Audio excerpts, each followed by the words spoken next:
Hello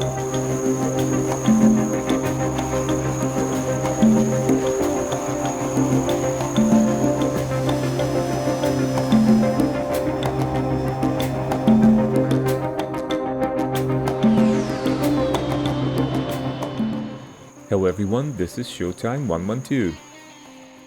The Falklands War hit a critical turning point on May 21, 1982, when British forces established a beachhead in San Carlos Water, East Falkland. This move didn't go unanswered. Argentina launched a series of massive airstrikes, inflicting heavy damage on British ships. However, these strikes came at a steep price, as Argentine A-4 Skyhawks and Daggers faced devastating losses.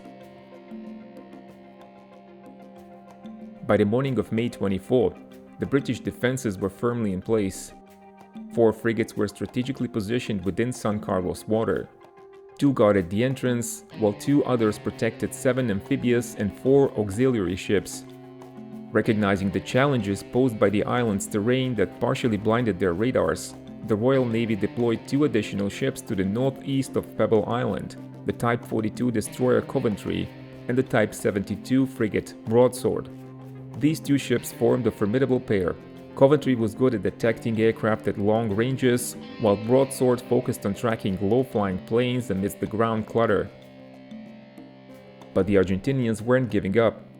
With their air force stretched thin and fewer sorties available, they devised a plan to organize a maximum effort strike, compressing the times of 5 formations to overwhelm British defenses. On May 24th, 20 aircraft took to the skies, aiming to deliver a devastating blow. One of the first flights to attack was a 4-ship Dagger formation callsign Azul, led by Mir Gonzalez from Rio Grande. Approaching from the south, the Azul flight braved intense anti-aircraft fire, managing to damage the landing ship Sir Lancelot before escaping westward. However, during their retreat, number 3 and 4 Daggers faced a British Sea Harrier which attacked them with guns, but failed to land any hits.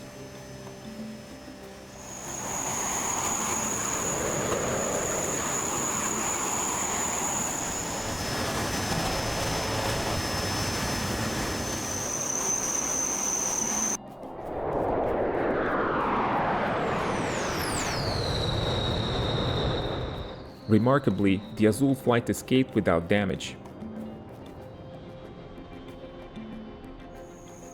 Another formation of Daggers approached from the north. It was the Oro formation, a 3-ship Dagger group from San Julian, led by Capitan Raul Diaz, with Mayor Luis Puga and Teniente Carlos Castillo as the wingman. Dagger was in fact the export designation for the Israeli aircraft industry's Nesher. Nesher in turn was essentially Mirage 5, a development of Mirage 3 optimized for ground strike instead of interception. Israelis introduced the Nesher to service in 1972, and it performed rather well in the 1973 war. By mid-1970s, however, Nesher was getting outdated, and Israelis were replacing it with more modern types. Argentina, at the time ruled by a military junta, was facing a potential conflict with Chile and American weapons embargo. Second-hand Israeli Neshers were possibly their only option to increase the strength of their air force. An open conflict with Chile never occurred, but the Neshers under their new designation Dagger were ready to be used against British forces in 1982. The Oro formation led by Diaz was less fortunate than the previous Azul flight. As they approached the Jason Islands, they were detected by the radars of Coventry and Broadsword. A pair of Sea Harriers on the Combat Air Patrol station, flown by Lieutenant Commander Andy Old and Lieutenant David Smith of No. 800 Squadron, was immediately contacted. In a relatively rare case of a near-perfect radar-controlled intercept in this war, the British fighters were vectored west. They descended to 200 feet over water and accelerated to 450 knots.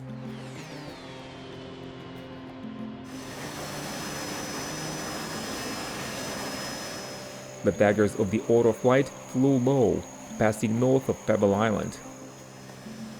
Lieutenant Commander Old and Lieutenant Smith, guided by Coventry's radar updates, turned left into an attack position.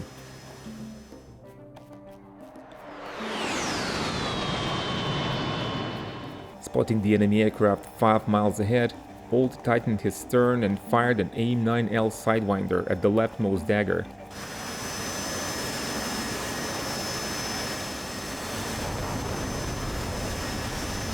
Even before his missile hit its target, Old maneuvered towards the right-hand dagger and launched his second Sidewinder. Teniente Carlos Castillo, flying on the left side, never saw the attacker. The missile hit, the dagger exploded and impacted the water, killing its pilot.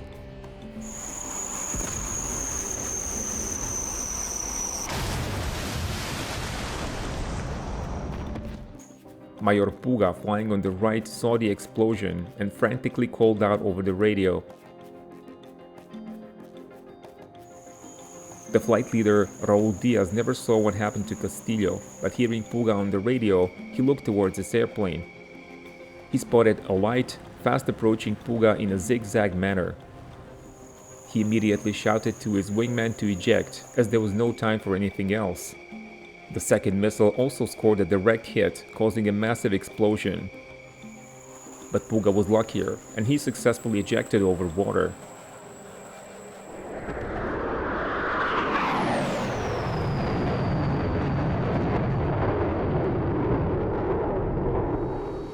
The Harrier wingman, Lieutenant David Smith, followed his leader in the tight turn, witnessed him firing his missiles, and then spotted the dagger leader just out of range of his own Sidewinders.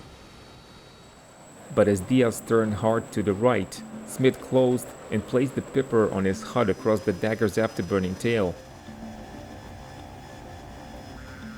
Hearing the acquisition tone in his headphones, Smith launched an AIM-9L.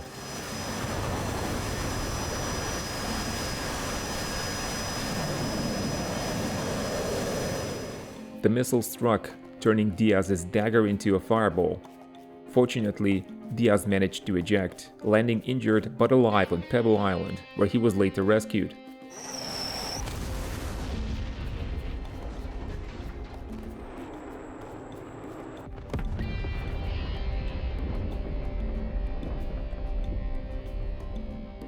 Puga also survived, swimming ashore despite the icy waters.